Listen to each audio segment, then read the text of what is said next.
Kumusta kayo? Hello to everyone. Kumusta kayong lahat?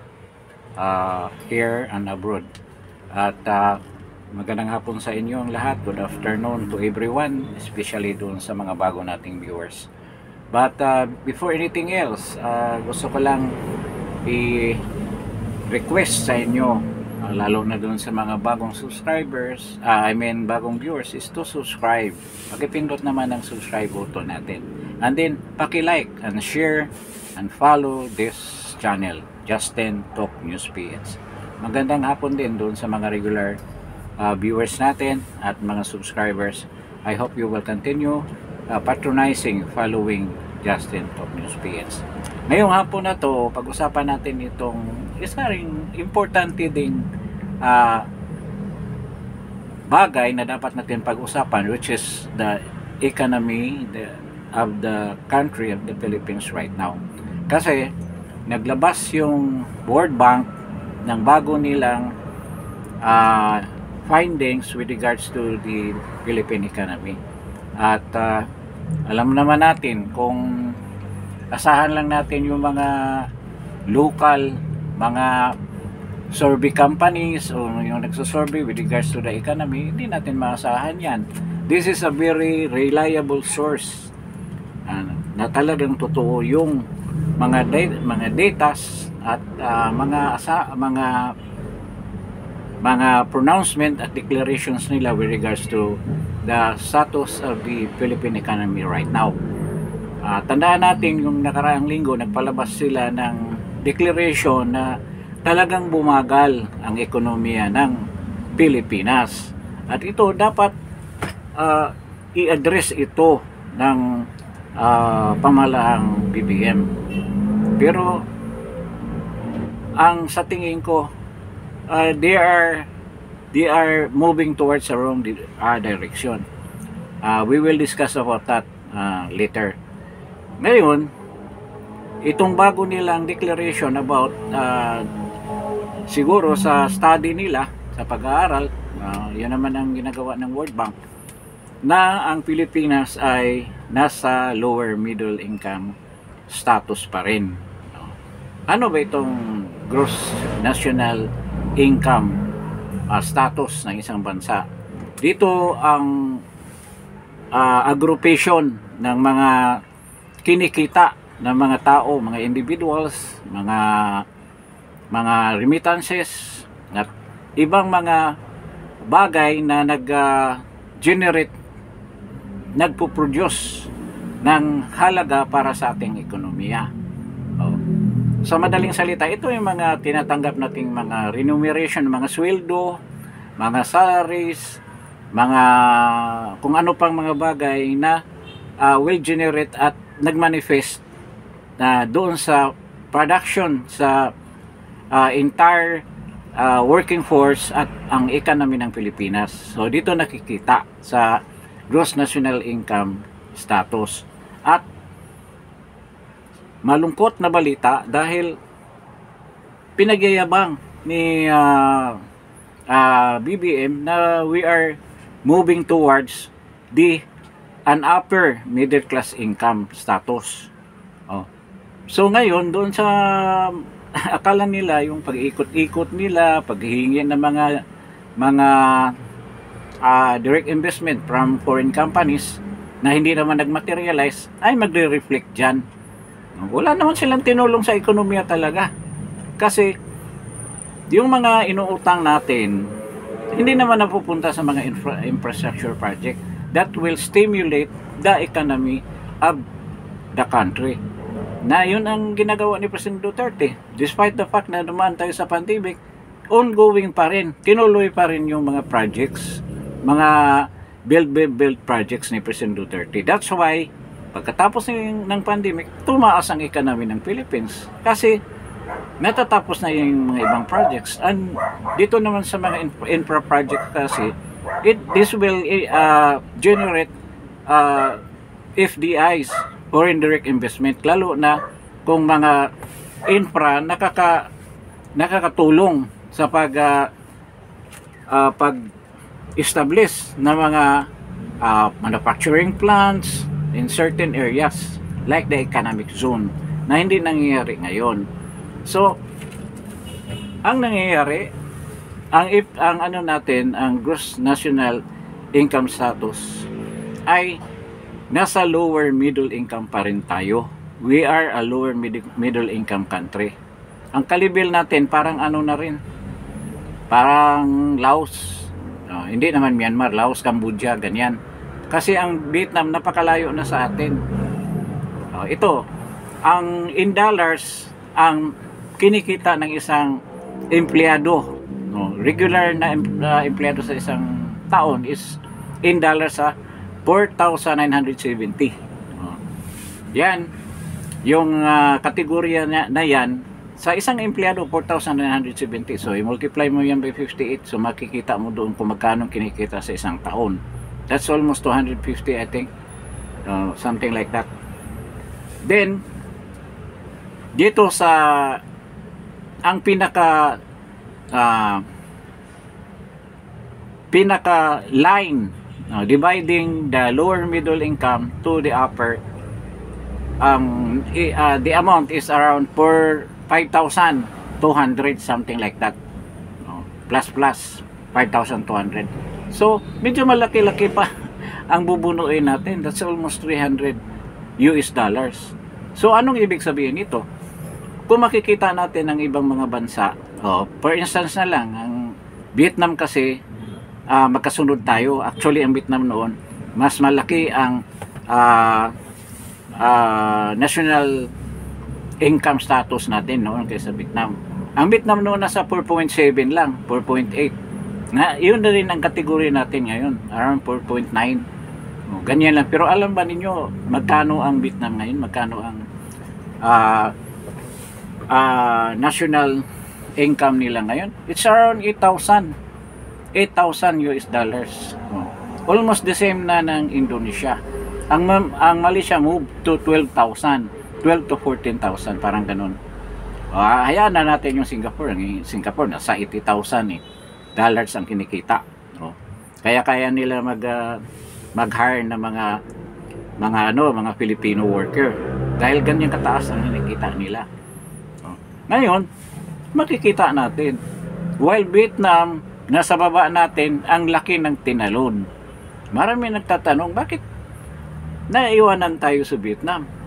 Marami rin nagsasabi, ano bang nangyari sa Pilipinas? Ano bang ginagawa ni BBM? Despite the fact na ang dami niyang inutang kung saan lang, World Bank, IMF, may inutang yata kung saan galing ang utang.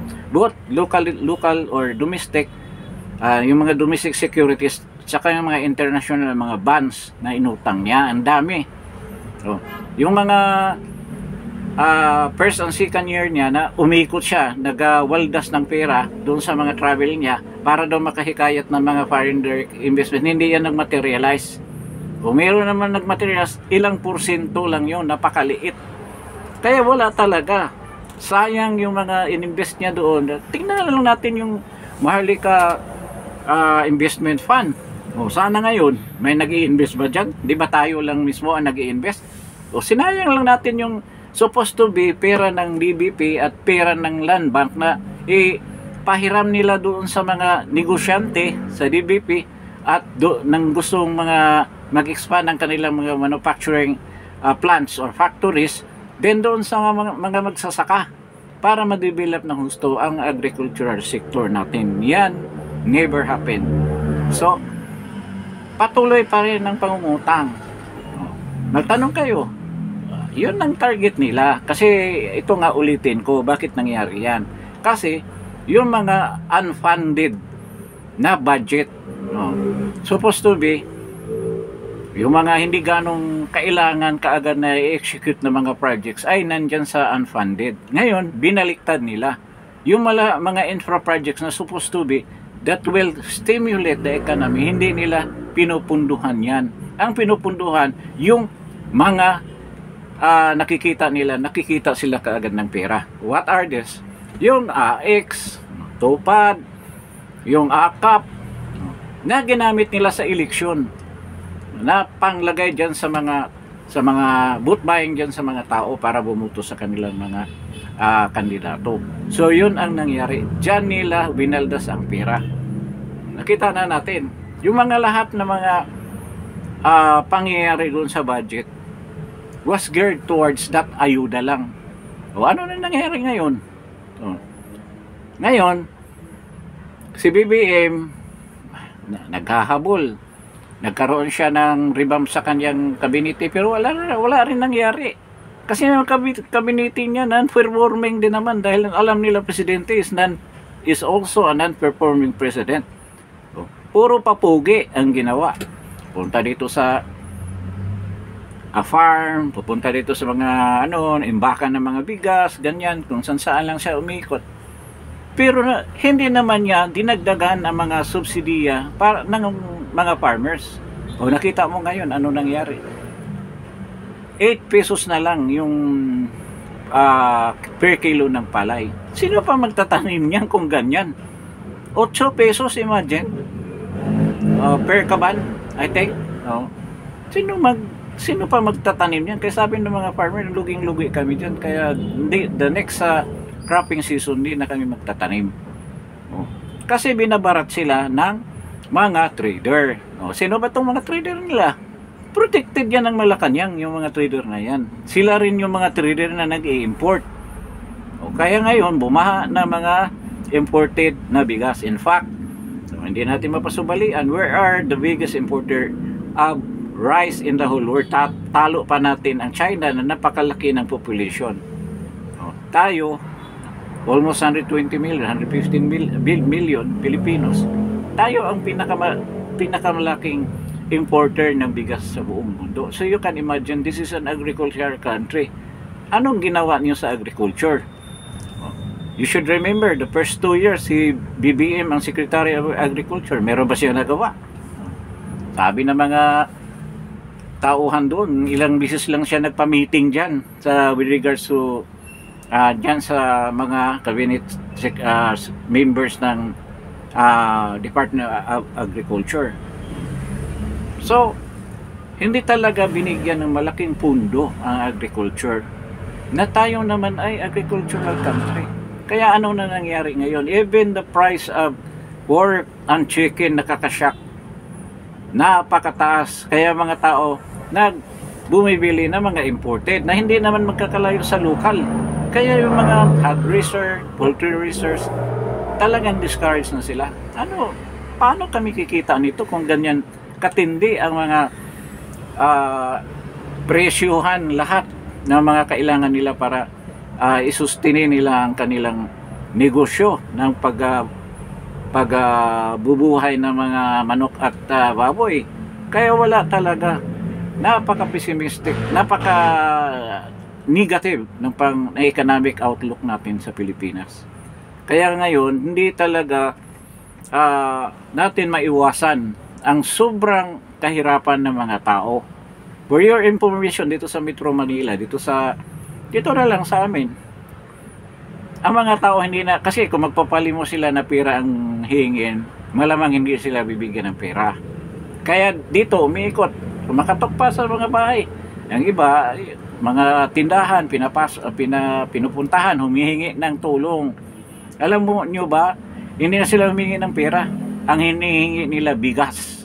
Ganyang katindi. Kung parang kapanahunan daw nung liberation ng Hapon, pagkatapos ng gera ng Hapon, ganyan na ganyan daw, bigas na ang hinahanap. Kasi during the World War II, wala namang gaano nagtatanim ng palay kasi gera naman. So nung dito sa Manila, nung pagkatapos ng gera, ang mga tao umiikot, humihingi ng bigas. Nagpupunta sa mga bayan-bayan para lang makakuha ng bigas. Parang ganyan ngayon ang nangyayari sa Metro Manila. Ngayon, yung mga economists, maraming, lalo na si Claire Castro, maganda namang ekonomiya natin. Maganda kung sa papel. Tama yung sinasabi ni VP Inday. Talagang maganda kung titingnan mo sa papel. Pero kung you go down, doon talaga sa baba, sa mga tao mismo, sa mga mamamayan, nakita mo sobrang hirap ng mga tao. Huwag ka pupunta sa Greenbelt, doon ka magtatanong, o sa BGC, sa high street. Huwag ka pumunta doon. Doon ka magpunta sa mga depressed area. Makikita mong kahirapan ng mga tao. Yun nga, umiikot, humihingi. Hindi pera, bigas na ang hinihingi. Kaya yung 20 pesos na bigas ni BBM, wala rin yan. Ilang area lang ang merong ganyan. Kaya puro nga plastikan ang ginawa ng pamahalaan na to. O ngayon, sa kasabihan pa ni kapanahonan ni Clinton, na it's the economy stupid. Dapat magpo-focus ka dyan sa economy, BBM. Focus ka dyan. Kasi yun ang malaki nating problema. Huwag ka mag-focus sa ginagawa mong pag-oppress sa mga Duterte. Diyan lang nakapokus ang bansa natin eh. Minsan, totoo rin yung sinasabi ni Inday, para hindi mapag-usapan ng totoong problema ng bayan, kaya sa kanila binaling ang mga kritisismo ng pamahalaan na to. At baragulan ang ginagawa ni Claire Castro. Every press conference niya, yun ang ginagawa. To cover up kung anong totoong nangyari sa bayan. At itong mga photo ops ni BBM, saan nagpupunta, para advice ito ng niya, yung mga consultant niya na binabayaran niya milyones, na yun ang gagawin mo para maibalik ang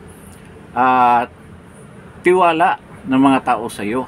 Ang simpatiya ng mga tao sa iyo. Hindi mangyayari yan dahil ang mga tao naghahanap ng konkretong resulta diyan sa mga ginagawa mo. Wala rin, puro kahirapan ng nararamdaman mga tao. O kayong mga OFW diyan, huwag kayong magalit sa mga nyo, mga kamag-anak nyo, kapatid, nanay, kapamilya nyo kung humingi ng tulong. Kaysa katotohanan lang, napakahirap ng buhay sa Pilipinas ngayon, lalo na kung wala kang hanap buhay. Yung may mga hanap buhay nga, nahihirapan na sa lahat na presyo. Mga utilities, tumaas lahat. Tubig, kuryente, internet, taas, tumaas lahat. Lalo na yung pagkain, pamasahe, tumaas. Talagang wala ng katapusan ang paghihirap ng mga mamayang Pilipino. Ngayon, yung sinabi pa nga nila, wala nang middle class sa Pilipinas kasi lahat ng mga middle class naapektuhan na rin dyan sa inflation na sinasabi nila, bumaba na inflation. Anong bumaba? The latest survey ng inflation is around 1.4 to 2%. Ay, mababa pala yun. Ano mababa? Yung pagtaas ng inflation nung nakaraan na almost umabot ng 5 to 6%, dagdagan mo pa yan ng 1.4. Yun ang ibig sabihin dyan. Hindi ibig sabihin na bumalik doon sa pre-inflation rates natin. Dinagdagan ng 1.4, 1.2%. Depende sa anong klaseng produkto ang natamaan ng matinding inflation. So, ibig sabihin, ngayon sample na lang, pinakasimple. Alam ba ninyo, after the pandemic, nung pandemic, ang presyo ng isang sardinas lang, is around 12 pesos. Pre-pandemic price yan. Noong nagka-pandemic, naging 14. After the pandemic, nagiging 15, ganyan, 15, 16. Ngayon, alam ba ninyo anong presyo ng isang sardinas? Kung bibili ka sa grocery, it's around 25 pesos. So, nakita mo yung pagtaas ng presyo. That's almost 10 pesos. 10 pesos sa 15, around 50% ang tinaas. Imagine, alam mo naman na yung mga ordinaryong mamayan, yung mga trabahante, yung mga simpleng mga tao, yun talagang takbuhan nila. Sardinas lang talaga sa katotohanan lang. Kung gusto nila kumain ng isda na nasa lata, yun ang takbuhan nila. At kung bibili ka sa sari-sari store, that's around 30 pesos. So, ibig sabihin, 100% ang tinaas. From pagkatapos ng 2020 to 2021 na pamumuno ni President Duterte, isipin mo, 100% ang tinaas. Imagine, you can imagine that. Kaya makikita mo talaga ang sobrang kahirapan sa Pilipinas. Hindi na natin pinag-usapan yung bigas na muntik nang umabot ng 100 ng kilo. Nagiging meron 78, 80 noon. Buti ngayon bumaba ng konti dahil bumaha naman ang mga smuggled na rice, imported rice ang iba. Ganun na ang totoong pangyayari sa Pilipinas. Kaya ganyan kahirap ang buhay dito. So yung mga, lalo na yung mga hindi nakatira ngayon dito, alam mo naman natin na maayos naman ang pamumuhay nyo dyan sa abroad. Pero kung dito kayo sa Pilipinas, pumasyal kayo kahit saan, Manila, Quezon City, pumasyal, kahit Makati, lahat na mga bata, sasalubungin ka, nakaangat yung kamay, nagpapalimos, masasyak ka. Halos lahat ng mga kasalubong mo nagpapalimos. So that's a clear sign on the ground kung gaano kahirap ang mga Pilipino. Hindi, iwanan natin yung mga statistics niyo. Kasi kaplastikan lang yan eh. Nasa loob ng opisinang malamig ang gumagawa ng mga statistics na yan. Yung mga economist na yan. Pero if we will go to the grounds, makikita mo ang katotohanan. At ito ang sobrang kahirapan na dinadama na ini-experience na mga ordinaryong pamilyang Pilipino. At yan ay hindi na binigyan ni BBM administration ng kalutasan. Palubha ang sitwasyon. Balik tayo doon sa national income status na nasa mababa nga tayo. So nakikita natin talagang ang purchasing power ng ordinaryong Pilipino at yung mga middle class ay wala na halos. Wala ka nang mabibili. Ramdam na lahat. So, ang masarap lang ang buhay dito nasa gobyerno. Yung mga crocodile dyan sa sa kongreso, yung mga congressman, yan lang ang medyo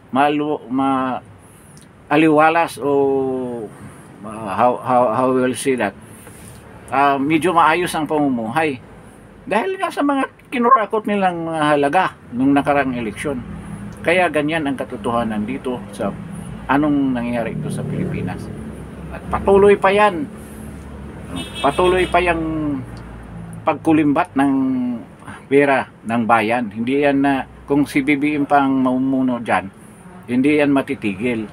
Ganyan na ganyan ang gagawin niya. Hindi pa sila nagsawa, ang dami na nilang pera. Sana makaisip naman sila, magbigay naman sa mga ordinaryong mga mamayan. Ang dami na nilang nakurakot. Pero para silang mga buhaya na walang kabusugan. Mabuti pa nga yung buhaya siguro. Makakain ng makalamo ng malaki-laki, medyo tumitigil na eh. Ito walang kabusugan. Patuloy. Ngayon, ito nga, isa sa mga napaka projection ng mga economists, ang susunod na rehimen. There's a big probability na si Inday Sara ang maging sunod na presidente. Nakikita na natin yan ngayon pa lang. Despite sa lahat nilang paninira, na yun naman ang focus ni BBM, oppression sa mga Duterte, at hindi naman siya magtatagumpay. Instead na sa economy, sa kabuhayan ng mga tao, ang focus niya dito sa paggigipit sa mga Duterte. At gusto nilang mawala na talaga dito sa politika ng Pilipinas para sila na maghari perpetually. Yon ang purpose nila ni Martin Romualdez, mga Marcoses, at yung mga cohorts and minions nila dyan sa Kongreso at Senado. Yon ang gusto nila mangyari. So, ngayon, sabi ng mga ibang mga ekonomista, kawawa talaga ang susunod na administrasyon after BBM. So, kung si Inday man yan, talagang siya ang magsushoulder sa lahat ng mga problema at ng mga taong bayan sa mga utang na yan na inuutang ni Bongbong Marcos. Hanggang ngayon patuloy ang pangungutang. So, who will suffer? Talagang the people, Filipino will suffer dahil tayo ang magbabayad ng mga yan through our taxes. Walang serbisyo, mataas ang taxes. Ngayon, kung si BP hindi ang susunod, hahalili kay PBBM in the next administration, kung hindi man siya matanggal, si BBM, kasi 3 taon pa rin yan eh. By 2028, talagang maraming problema ang susuungin ni VP Inday Sara. Kaya totoo yan. Dumaan na tayo sa mga ganyang aspeto. Doon sa time ni Cory, nang umalis ang Marcos, talagang matindi ang nangyari. Pero kung ikumpara mo naman sa kagalingan sa pamumuno, anong alam ni Cory? Pinapalibutan lang siya ng mga crony niya. Yun ang nadidikta siya sa kanya kung anong gagawin. Kaya palpak pa rin yung ekonomi ng Pilipinas. Talagang lubog. Isipin mo ba nung kapanahonan ni Cory, 8 oras ang brownout sa Metro Manila. Sa Mindanao, maabot ng kalahating araw ang brownout. Yan katindi. At mahal din lahat. Kung nabuhay na kayo, or medyo may malay na kayo nung panahon na yun, nalalaman nyo na ganyan nangyari nung after mawala si Marcos. So nagkaroon lang ng solusyon yan, yung brownout. Doon nga sumikat ng mga abuitis dahil silang namimili ng maraming mga generator. O kaya boom noon ang generator. Diyan nagkapira ng gusto mga abuitis. Kilala ko yung mga abuitis na yan. Meron akong kaklase noon na abuitis talaga Kilala ko, mayaman na sila, pero lalong yumaman nung kapanahonan ni Cory dahil I think meron silang blood relation with the Aquinos or the Cojuangcos. So, yun ang nangyari noon. At possibly kung si Inday, sabi ng iba, wala rin yan. Delikado si Inday Sara niyan. Pagpalit niya kay BBM, mahihirapan din siya. Dahil sa daming problema na iiwanan ni BBM. Ang daming utang. Katulad ito sa nangyari ni Mayor Isko. Mas matindi pa dahil syudad lang naman yan na 10.7 ang utang, ang daming kurakutan na nangyari. Ang bayaran sa basura, hindi daw mabayad bayaran, sabi ni Mayor Isko. Mangyayari din ito kay President or soon to be President Sara Duterte. Ang nagsabi nila, mahirapan yan si Inday. Sa anong ibig sabihin nyo? Hindi na lang siya tutuloy pagka-presidente. Sinong magsusolba ng ganyang mga problema? Sino mag-susolve ng ganyang paano natin solbahin yung na yan, problema na yan? So lalo tayong lulubog kung hindi si Inday Sara ang naging presidente. So kailangan talaga si VP Inday Sara ang magiging presidente by 2028. We have no choice. Wala tayong choice. Walang ibang magsusolve niyan. Sino bang puro politika na naman ang mangyari diyan. Kung hindi si Inday, nandyan pa rin yung corruption. Maglilipa na pa rin ang corruption kung hindi Duterte ang hawak sa pagiging presidente by 2028. Hayaan lang natin si Inday kasi experience yun si Inday with regards to an executive position dahil dati siyang mayor sa Davao. Nakita naman natin ang Davao kung paano masinso. Di ba napakagulo ng Davao noon? Tingnan mo ang posisyon ng Davao ngayon. I hope within that 6 years magkaroon ng mga solusyon ang mga problema ng bansa. Kaya napakaiksingan ng 6 years na yan yung ang hihinakit din natin nung kapanahon na ni President Duterte, marami nagsasuggest na magkaroon tayo ng what we call this yung revolutionary government para patuloy na si President Duterte ang mamumuno. So siguro asinsado na tayo kung si President Duterte hindi mangyari ngayon na lalo lumubog ang bansa natin dahil nga sa ginagawa ni BBM. So kung sabihin ninyo, hayaan natin kung anong mangyari. Basta si VP Inday Sara ang hahalili dyan at siya ang maging solusyon dyan despite the problems that will be encountered na expected na natin na mangyari. Wala tayong choice Si VP Inday Sara lang talaga ang posible nating magiging instrumento natin para maibalik natin ang lahat na nawala sa administrasyon na to. 3 years pa lang yun, nakita na natin. So kung you can imagine kung anong damage ang ginawa niya within that year. Sobrang corruption, walang ginawang infra, walang plan sa food security. Nakikita na natin. Oh, agricultural country na tayo, walang matinong plano para dyan sa agriculture. Nandyan si Chiu, ano bang ginagawa ni Chiu na yan? Wala.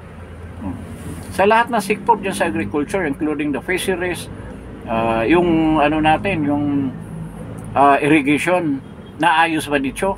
Wala. Kaya yun ang reklamo hanggang ngayon ng ating mga magsasaka. So nakikita natin, nasa desperate situation ang Pilipinas. So kailangan talaga ang mga tao maging aware nito, maging aware sa pangyayari ng Pilipinas, at tutulong tayo na magbo-voice out para naman pakinggan tayo ng pamahalaan na ibahin naman ang estilo nila, ibahin naman ang ugali nila na paging buaya. Lingunin naman nila yung mga taong naghihirap. Ang daming sinasabi. Ngayon, typhoon season ng Pilipinas, tingnan natin. Before the SONA, kung ano na naman sasabihin, mga pambubudol na naman ang gagawin ni BBM diyan sa SONA niya. Sigurado lalabas doon ng mga droga na nahuli nila na wala namang dealer o trafficker o manufacturer na huli, droga lang. Yun ang ipagyayabang nila sigurado. At I hope hindi niya i-mention yung infra projects na pinagyabang niya ng unang nakaraang SONA ng 2024 na na-fact check siya ng bagyong Karina. At ngayon, may bagyo. I hope hindi ito sunod-sunod na hanggang doon sa mismong SONA niya o after his SONA, masusupalpal na naman siya ng natural calamity. So, napakalungkot nga sa situation ngayon. Kung ikaw lagi kang umikot sa Metro Manila tulad ko, nakikita ko talaga ang kahirapan ng mga tao. And dapat aware tayo, nakakaawa ng mga sitwasyon ng mga tao, at the big tendency for them to commit crime ay nandyan. The temptation for them to commit crime ay nandyan. Kaya nga, pataas ng pataas ang criminality ng Pilipinas. Ang mga petty crimes, mga krimen na ginagawa dyan sa mga streets natin. Narinig mo yung sinabi ni Mayor Isko sa Road 10. Matagal na talagang Road 10 na nakawan nung kapanahonan ni President na wala na yan eh. Kapanahonan ni Isko Moreno, wala na yan. Ngayon bumalik. Ito sa sign na talagang naghihirap ang mga tao. Kahit sabihin natin mali yung ginagawa nila, pero kung kapit sa patalim na, wala na tayo magagawa dyan. So, yun ang problema ngayon, na hindi binigyan ng solusyon ni Bangag Marcos. Yun ang ginagawa niya ngayon ay puro papugi. Si Claire Castro puro depensa. Claire Castro walang masasabi yan na maganda tungkol sa mga achievement ni BBM dahil wala eh. Ano bang pagyabang niya? Kaya pumapasok siya sa bardagulan. Talagang sinisira niya si Inday Sara o kung sino-sinong mga supporter ni Duterte. Kasi yun lang ang akala niya na malibang ang mga tao sa mga sinasabi niya at hindi na maalala yung mga kapalpakan na ginawa nila sa bansa. So, medyo nga itong topic kasi nito, this is a very concerning, we should be concerned dahil nga ang daming naapektuhan sa totoo lang. I don't know kung hanggang saan ang patience ng mga tao with regards to this administration. And kahit man lang gagawa ng kunting kabutihan si Bongbong, wag naman puro kaplastikan ang gagawin niya. Sana yung totoo na ang gagawin niya. For this time na lang, wala na rin siya sa politika eh. Kung mag-expect niya si Sandro ang papalit sa kanya o si Tambaluslos, you're dreaming, hindi mangyayari yan. Wala nang iba si VP Inday Sara. Tingnan kahit pagpasurvey kayo sa sarili niyo, tingnan nyo. Lalo na si Risa Hontiveros, lalo siya nalaglag with what is ongoing right now, na talaga yung si Michael Maurelio talagang pinanindigan yung sinabi niya.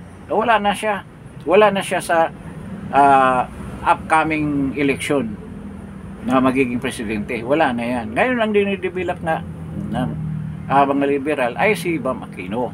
So out na si Risa Hontiveros, si Bam Aquino ngayon. ang gusto nilang suportahan paging presidente. So, hindi pa naman siya lumabas sa mga service, pero titingnan natin kung hanggang saan yan si Bam Aquino, kung tatapatan niya si Vice President Sara by 2028. O, kaya ngayon sila ni Karen Davila sa ABS-CBN, ANC, nag-start na sila paninira kay BP Inday. Yun ang allegations nila na si BP Inday, babalik daw yung PCGG. Sabi, ibabalik daw ni Inday. Pero kung ako ang tatanungin, dapat ibalik mo day. Tindihan mo pa para yung mga ninakaw ni BBM ngayon, itong hindi na yung kapanahonan ng tatay niya. Ito ngayon, present administration ay makukuha rin natin, may babalik sa bansa. Alam naman natin anong pagnanakaw ang ginagawa niya ngayong administrasyon to. So, dapat ibalik mo yan. Sabi, hindi daw ibalik. Siyempre, si Inday, hindi naman niya sasabihin yan na ibabalik niya. Kasi, maraming matatamaan dyan, maraming magagalit. Pero kung ako nga ang tanungin, ibabalik ko yan. Tandaan nyo, ibabalik ko yan, yung PCGG na yan. At, lalagyan ko ng taon dyan na hindi mga kurap. Hindi magpapalusot, talagang tutugisin yung mga Marcos. Yung CBBM na ngayon, yung mga ninakaw nila sa bansa, kasama yung mga mga alipuris niya, dapat isama diyan sa pag-imbestiga. Kasama na sila Boying, lahat na yan. Kung pangalanan mo na ibang komisyon, mas maganda. Huwag nga yung PCGG. Para lang imbestigahan yung mga congressman, mga senador, mga government officials na nagsamantala sa bayan during the administration of BBM, including BBM. At saka yung mga past na mga utang niya sa bansa. Yung mga real estate tax niya, dapat bayaran niya. Ngayon, i-implement na kagad. Talagang implement kagad para kung sinong dapat makulong, sinong ma-charge ng plunder, ma-charge na kagad at makulong na. Ganyan dapat ang gagawin ni VP Inday Sara. Para lahat ay magtino dito sa bansa na to. Kasi pabalik-balik na lang yung mga sakit na yan Hindi yan magkaroon ng ng takot at gumawa pa rin ng mga ganyan kung babalik naman sa posisyon yung mga yan. Pero kung sa tanong na ngayon, kung ako nga ang advice ni VP Inday Sara, ibalik ko yan. Sa totoo lang, kung yan ang sinabi ni VP Inday Sara, maraming didiis ang papalakpak yan. Ang kakabahan yan yung nasa kabila. Sa totoo lang, naging totoo rin naman si Inday dahil wala siyang balak. Pero there should be a day of reckoning doon sa mga nang-aapi, mga lumalabag sa hustisya na dapat ipataw nila doon sa mga taong pinagbintangan nila tungkol sa isa sa mga prominenteng example dyan ay the kidnapping of President Duterte. Kung sino mga involved dyan, dapat talaga, kung pwede, ikukulong yung mga yan. So, walang problema dyan. So, unahin natin si Torre para mawala ang kahanginan yan, kayabangan. So, yun na nga, nakakalungkot ng situation, economic situation ng Pilipinas. Kung nakakaawa ang Pilipinas sa totoo lang. At the Philippines economy is continually sliding down. We're going to the pits. Sa pangyayaring ito, patuloy ang pagbagsak ng ating ekonomiya habang si Bongbong Marcos ang humawak sa puder dyan sa Malacanang. Patuloy yan, hindi yan mababaliktad. At wala naman silang ginagawang plano. Yung nga sinasabi ni VP Inday, they are not planning to have plans. Wala silang plano na gumawa ng plano in all aspect ng sitwasyon ng Pilipinas. Wala silang plano na ayusin. Puro lang talaga pera ang iniisip mga yan. Yung problema sa bigas, problema sa karning baboy at manok. Smuggling yan ang nagpapahirap dyan sa presyuhan na yan. Sa smuggling. Paano itigil ang smuggling? Alam naman natin kung sinong ulo ng smuggling sa Pilipinas. Alam naman natin kung gaano kakurap ang custom. ang BIR kung gaano ka-corrupt, na check ba yan ng administrasyon na to. Tinanggal nga nila yung agency ni Greco Villica eh. Yung presidential against corruption, no, di ba? Ano bang ni Greco Villica ngayon? So wala the tunnel is so dark, kahit na yung kaluluwa mo hindi mo makikita sa sobrang kadiliman na mangyayari up to the 2028 election. Sana magkaroon ng pagbabago, pero napakatagal pa kasi, 3 taon pa. So magtitiis ng mga tao sa ganyang kahirapan. So I hope some miracles will happen. Yun na lang ang expect natin, milagro na lang na mag-iba ang sistema na ginagawa ni BBM, which I doubt will happen. It will never happen. The way they are doing things, that they're thinking, they're always thinking na magkapira.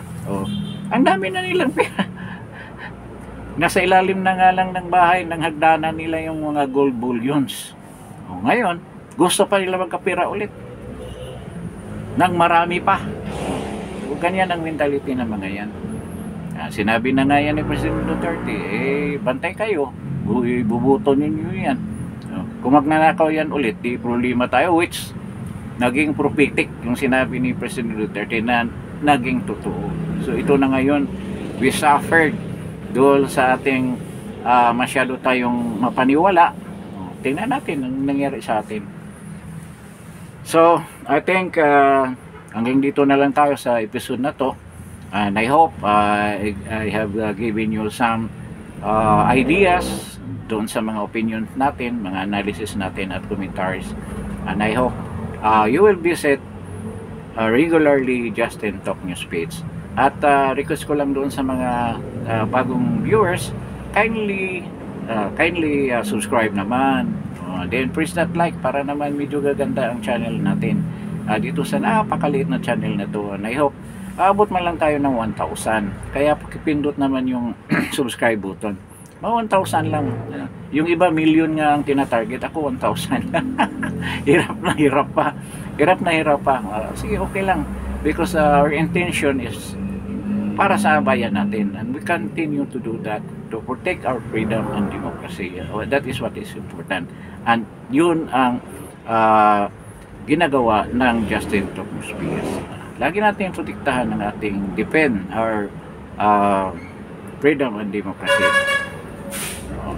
So with this, maraming salamat sa pagdalo ninyo sa Justin Talk News page, at see you in my next vlog. Good afternoon sa lahat, at God bless. Salamat po.